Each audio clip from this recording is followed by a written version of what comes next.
Muito bom dia! Hoje é dia 9 de maio e nós já estamos aqui novamente para continuar com a nossa leitura da Bíblia em um ano. Muito obrigada por estar aqui. Continue firme. Logo, logo você poderá dizer que ouviu a Bíblia inteira mais uma vez na sua vida ou então pela primeira vez.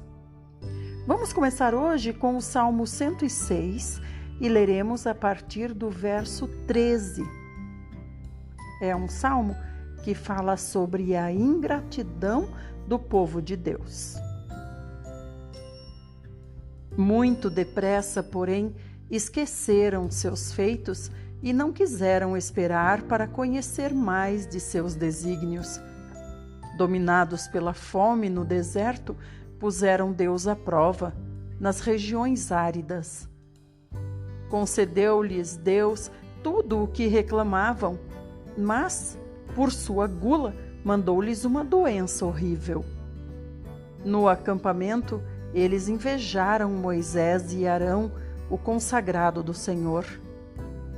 Então, abriu-se a terra e engoliu Datã e sepultou o grupo de Abirão. Um fogo consumiu aquele bando, uma chama tornou os ímpios em brasa. Em Horebe, construíram um bezerro, adoraram uma estátua feita de metal. Trocaram aquele que é a glória deles pela imagem de um boi que se alimenta de capim. Esqueceram-se de Deus, seu Salvador, que fizera portentos no Egito, maravilhas na terra de Cã e realizações magníficas junto ao Mar Vermelho. Por isso, Deus ameaçou destruí-los. Porém, Moisés, escolhido de Deus, intercedeu em sua presença a fim de evitar que sua ira os consumisse a todos. Da mesma forma, rejeitaram a terra aprazível do Senhor. Não creram em sua palavra, mas murmuraram em suas tendas e não obedeceram à voz do Eterno. Então lhes jurou Deus, de mão erguida, que os havia de abater no deserto e prostraria todos os seus descendentes entre as nações e os dispersaria por outras terras longínquas. Aderiram ao culto de Baal Peor e comeram dos sacrifícios pelos mortos. Assim, com seus atos, provocaram Deus a ira e irrompeu entre eles uma peste mortal. Mas Finéias se interpôs para executar o juízo e a praga foi interrompida. Isso lhe foi creditado como um ato de justiça de geração em geração para sempre. Amados irmãos, que nós nunca estejamos na lista daqueles que rejeitam, daqueles que são ingratos por tudo que Deus faz por nós. Vamos agora para Provérbios, hoje 14, 32 e 33. Por meio da sua própria malignidade, o perverso é derrubado. Os justos, entretanto, ainda que diante da morte, encontram consolo e esperança. No coração do prudente habita a sabedoria, mas tudo o que existe na alma dos tolos vem a público. Vamos agora para a nossa porção do Velho Testamento. Estamos em 1 Samuel e hoje capítulo 5 até o 7. Os filisteus e a arca de Yahvé. Depois de tomarem a arca de Deus, os filisteus a levaram a Ebenezer para a cidade de Asdod e a depositaram no templo que eles dedicaram ao deus Dagom, ao lado de sua estátua. No dia seguinte, ao romper da manhã, os moradores de Asdod observaram que a imagem de Dagon estava caída de cara no chão, exatamente na frente da arca do Senhor. Imediatamente eles ergueram a estátua de Dagon e a colocaram de volta em seu lugar. Contudo, na manhã seguinte, quando se levantaram ao raiar do dia, lá estava novamente Dagon caído, rosto em terra, diante da arca do Senhor. As mãos e a cabeça da estátua de Dagon haviam sido quebradas e estavam sobre a soleira. Só o seu corpo ficou no lugar. E por este motivo, até hoje, os sacerdotes de Dagon e todos os que o adoram em Asdod não pisam sobre o patamar junto à entrada da porta do seu templo.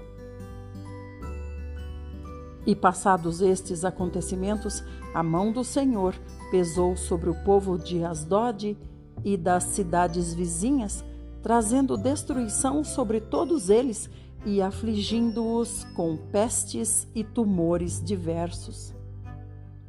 Quando os habitantes de Asdod notaram o que estava acontecendo em toda parte, exclamaram: "Não fique mais conosco a arca do Deus de Israel, porque a sua mão se endureceu contra nós e contra o nosso Deus Dagon."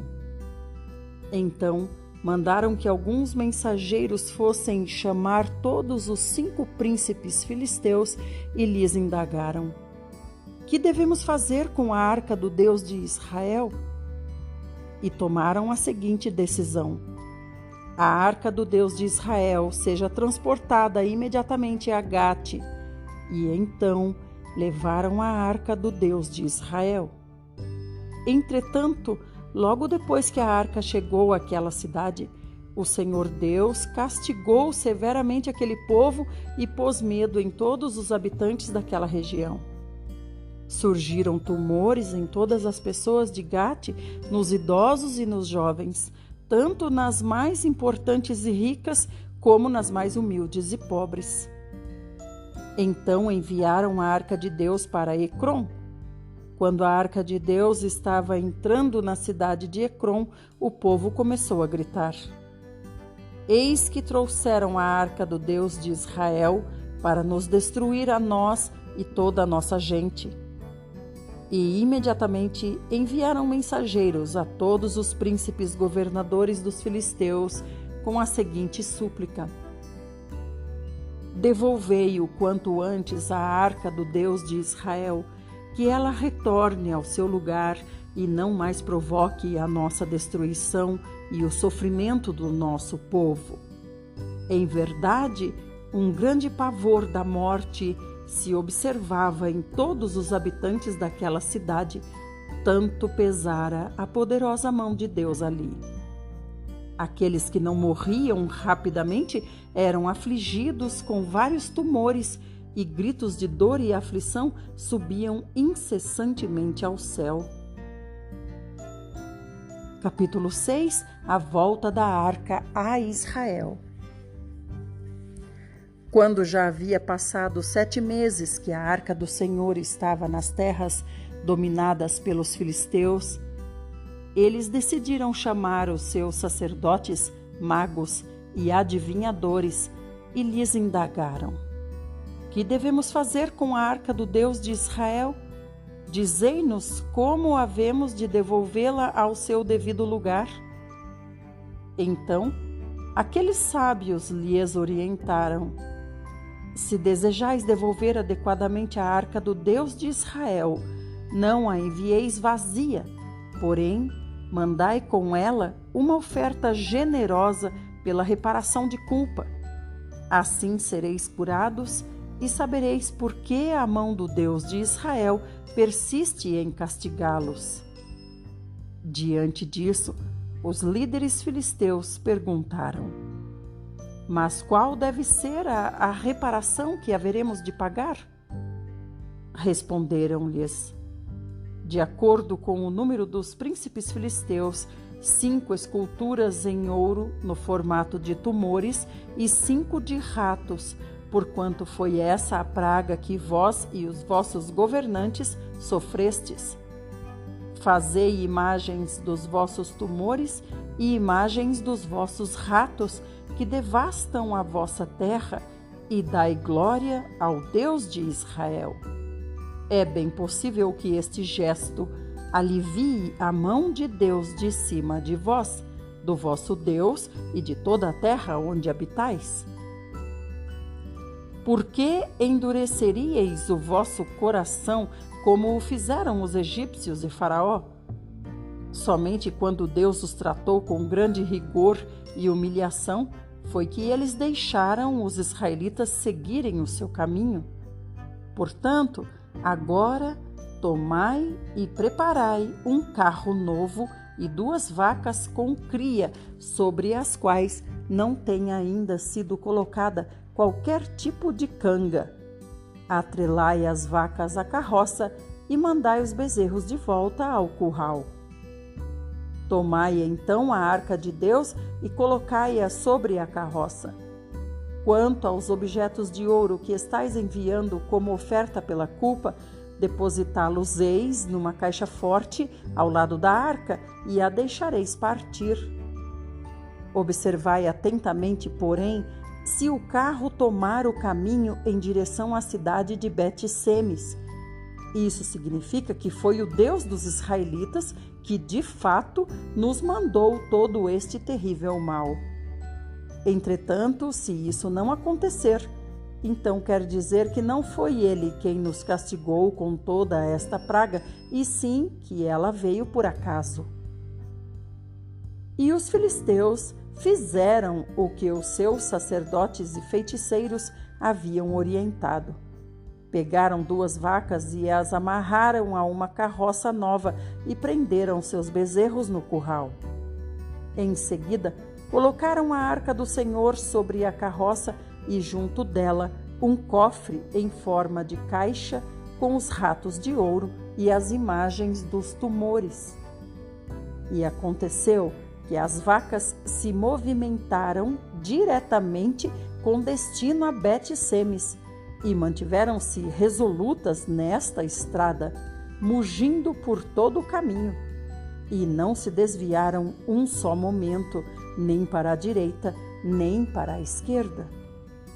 E os governantes e líderes dos filisteus a seguiram até a fronteira de Bet-Semes. Entre mentes, o povo de Bet-Semes estava colhendo trigo no vale, e assim que avistaram a arca da aliança voltando, alegraram-se grandemente. Aquele carro filisteu, puxado pelas 2 vacas, chegou ao campo de Josué de Bet-Semes e ali parou ao lado de uma grande rocha. Em seguida, cortaram toda a madeira da carroça para o fogo e ofereceram as vacas em holocausto a Yahvé. Então os levitas desceram a arca do Senhor e o cofre com os objetos de ouro e haviam depositado tudo sobre a grande pedra. E naquele dia, o povo de Bet-Semes apresentou ao Senhor ofertas que foram totalmente queimadas e também sacrifícios de animais. Os 5 príncipes filisteus observaram tudo isso e no mesmo dia retornaram para Ecrom. As esculturas de ouro simbolizando os tumores que os filisteus pagaram em reparação pelos seus pecados contra o Senhor foram destinadas uma por cidade. E assim enviaram uma peça de ouro para Asdod, Gaza e Ecrom. O número dos ratos de ouro foi de acordo com o número de cidades filisteias que pertenciam aos 5 príncipes filisteus, isto é, tanto as cidades fortificadas, protegidas por muralhas, como as aldeias e povoados vizinhos. A grande pedra sobre a qual depositaram a arca do Senhor é, até nossos dias, uma testemunha no campo de Josué de Bet-Semes. No entanto, 70 homens de Bet-Semes, sendo que 50 deles eram daqueles que andam aos milhares, filhos de Jeconias, cometeram o pecado de olhar para dentro da arca de Yahvé, e por este motivo o Senhor os matou. E o povo muito se lamentou, chorou e ficou de luto por causa dessa grande matança que Deus fez cair sobre sua gente. Então os habitantes de Bet-Semes exclamaram: quem poderá, de agora em diante, permanecer na presença de Yahvé, o Deus Santo? Para quem deveremos enviar a sua arca, a fim de que ele se afaste de nós? Em seguida, mandaram mensageiros aos moradores de Quiriate-Jearim com estas palavras: os filisteus restituíram a arca da aliança do Eterno. Descei, portanto, e levai-a para vós.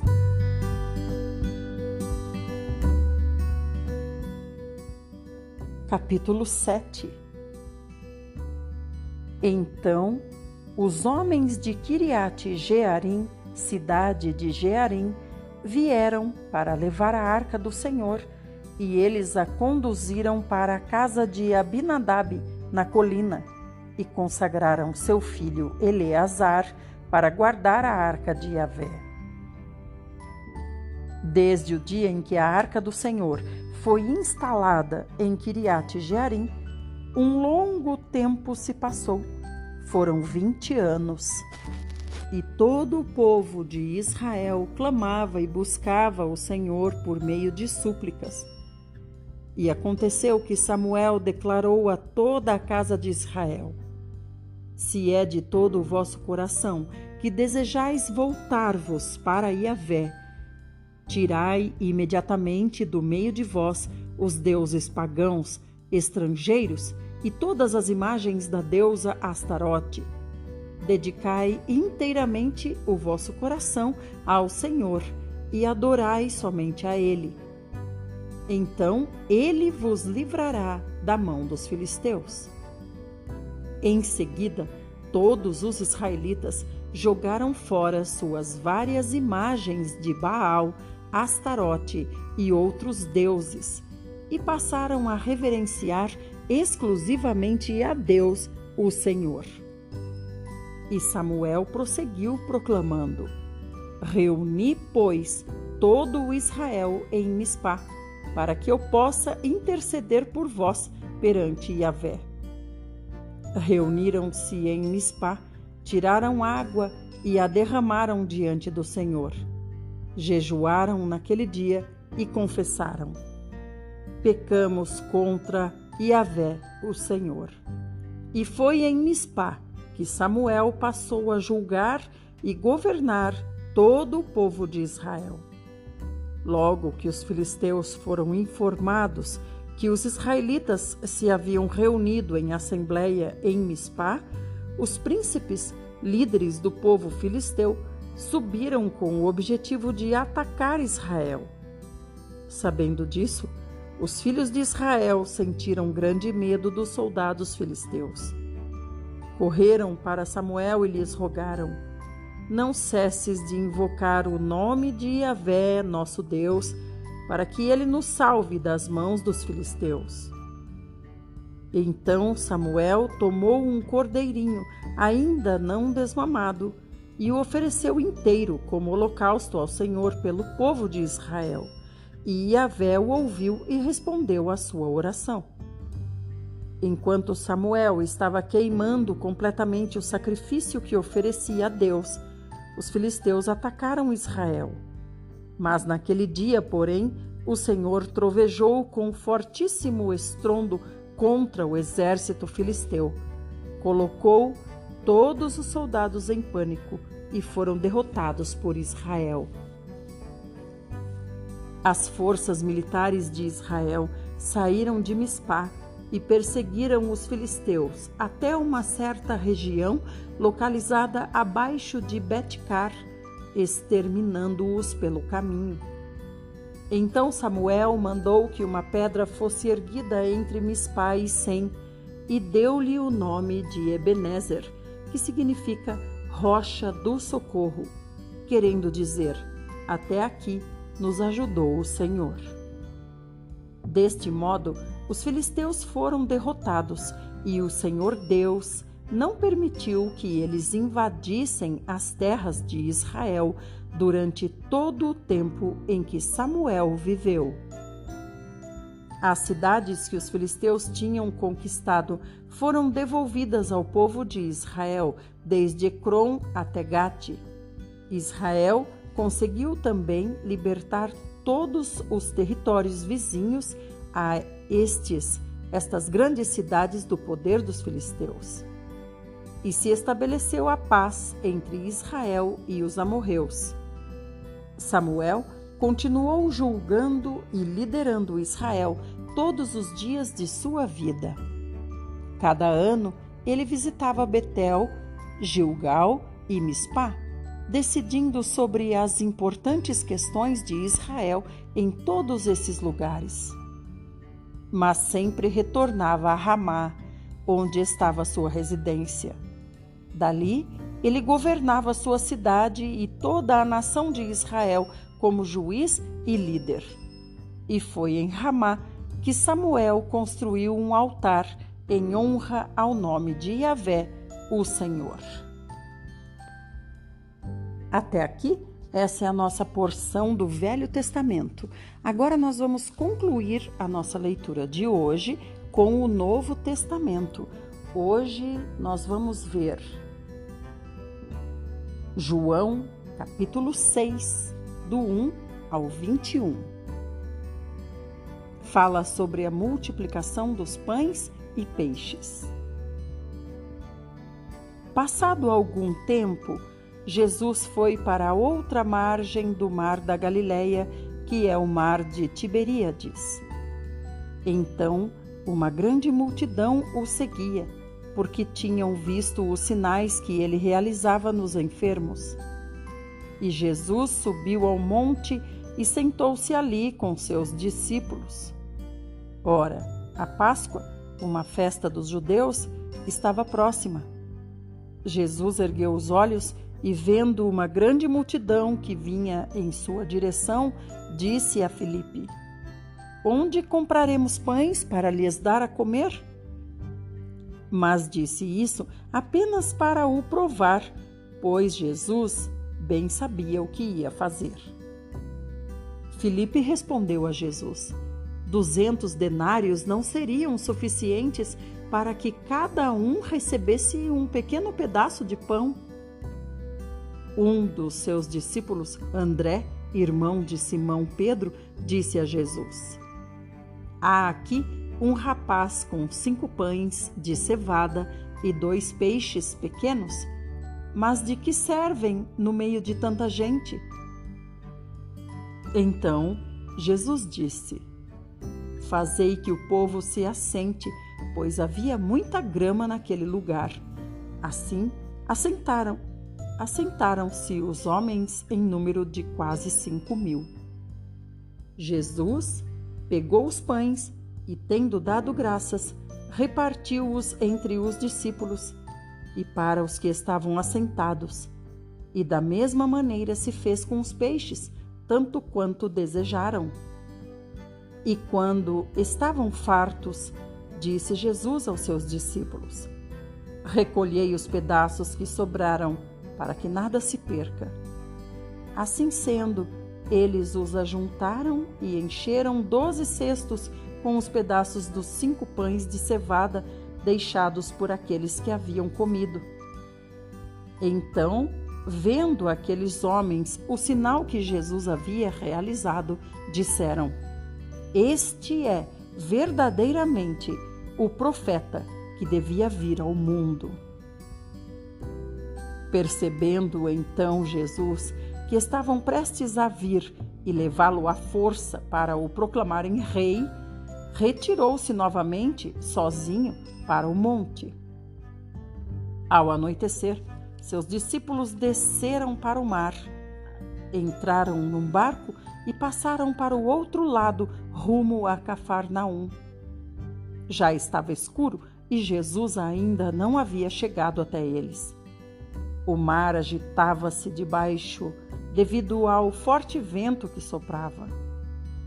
Quando eles haviam remado uns 25 a 30 estádios, viram Jesus aproximando-se do barco andando sobre o mar e ficaram amedrontados. Mas ele tranquilizou-os, dizendo: Sou eu, não temais. Então eles, de boa vontade, o receberam no barco e imediatamente chegaram à praia para a qual se dirigiram. Aleluia! Louvado seja o Senhor! Aqui nessa passagem nós vemos que quando o Senhor multiplicou a comida e alimentou todo mundo se fartou a ponto de deixar sobrando na grama. Aí eles falaram: esse é o profeta. Olha como ele nos traz em abastança, em abundância. Olha como ele nos traz em fartura. Vamos tomá-lo à força e vamos obrigá-lo a ser o nosso rei. Como o Senhor disse aqui. Vendo os homens o sinal que Jesus havia realizado, disseram: esse verdadeiramente é o que nós estamos esperando, é o que nós desejamos. Então, percebendo Jesus que estavam prestes a vir e levá-lo à força para proclamá-lo rei sobre eles, se retirou, fugiu, saiu dali e foi sozinho para o monte. Então, esse é o maior exemplo que nós temos do ego humano. O ego quer aquilo que é bom para si. Esse homem é o que nos dá em fartura. Imagina quantas outras coisas maravilhosas ele pode fazer por nós. Casas, carros, celulares. Quantas coisas ele pode nos dar? Olha aí, ele tem poder para multiplicar as coisas.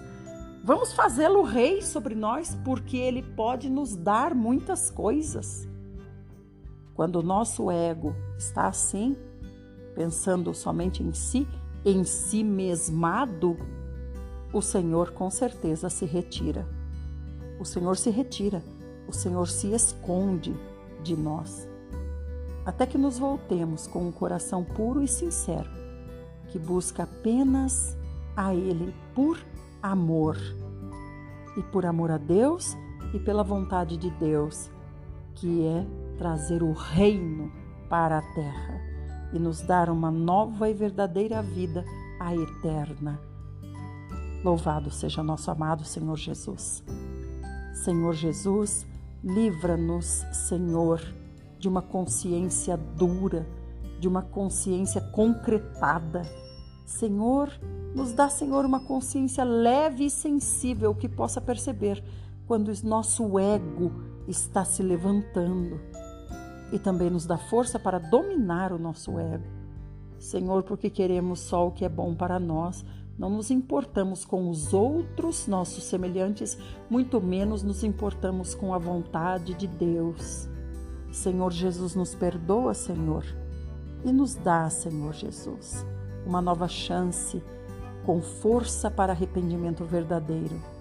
Nós te amamos, mas nós queremos praticar esse amor em espírito e em verdade. Perdoa-nos, Senhor, nos limpa com o teu sangue e nos renova para essa nova vida contigo, seguindo ao Senhor, negando o nosso eu, tomando a nossa cruz e seguindo verdadeiramente o teu exemplo. Amém. Amém, meus queridos irmãos e irmãs. Fico feliz que estejamos aqui nessa vontade verdadeira, real, fiel e sincera de buscar ao Senhor na sua palavra. Ele fala conosco todos os dias. Agora eu aconselho você a assistir ao vídeo anterior a esse no YouTube, onde nós fizemos uma oração. Fiquem todos bem e até amanhã, se assim o nosso maravilhoso Senhor Jesus o fizer.